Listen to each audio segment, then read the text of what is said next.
তো hello guys, আসসালামু আলাইকুম। আজ কিন্তু আরেকটা ভিডিও নিয়ে তোমাদের মধ্যে হাজির হলাম।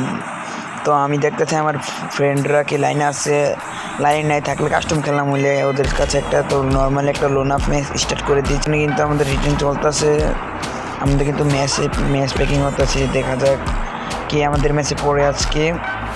এই তো নিয়ে আসছি।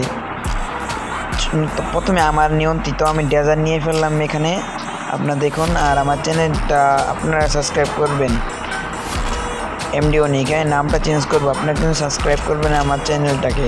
ভিডিওটা অনেক লং, আমি কাইটা দিব আর পরে ভিডিওতে আজকে প্রথম ভিডিও, তার জন্য কোনো করতে পারলাম না। আপনারা দেখতেই থাকুন, আমার সাথেই থাকুন। দেখেন দুর্দান্ত ফাইট কিন্তু হচ্ছে ওর সাথে, কিন্তু আমি একটা জাতা দিয়ে দিছি, আরেকটা জাম্পশট পড়ে যাবে, আরেকটা জাম্পশট পড়ে গেছে, কিন্তু পারছি না ওর কাছে গিয়ে। ও মাই গড, মারাত্মক লেভেলে কিন্তু একটা হেডশট দিয়ে আমাকে কিন্তু ও মায়েরা দিল। ও একটা রান, তো ও একটা রান নেওয়ার পরে তো আমি আবার মুভমেন্ট করতেছি, ওদিকে দেখি ও নাই। আমি হঠাৎ কি রে, ও বের হয়ে গেল কেন? ও বের হয়ে গেল কেন? ম্যাচ বুঝে দিয়ে দিয়েছে আমাকে, মারছে আমাকে, ও বের হয়ে গেছে। কথা তোমরা বলো ভাই, সবাই ভালো থাকবে।